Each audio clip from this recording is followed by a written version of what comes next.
安咗嘛？後邊起跑可以唔好喐住。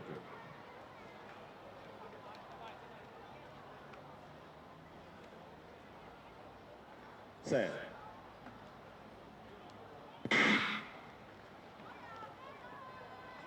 成績宣布，以下係男子 U14組別集標槍嘅成績公佈。第二名何以信 SC 23.31米，第一名李成希 ECF WMS 23.59米。之後係女子 U20組別集標槍嘅成績公佈。第三名湯永欣 ECAA 29.62米，第二名許文義 HCAA 31.86米，第一名許海嘉 WAC 40.57米。再之後係女子 U23組別集標槍嘅成績公佈，第二名劉潔瑩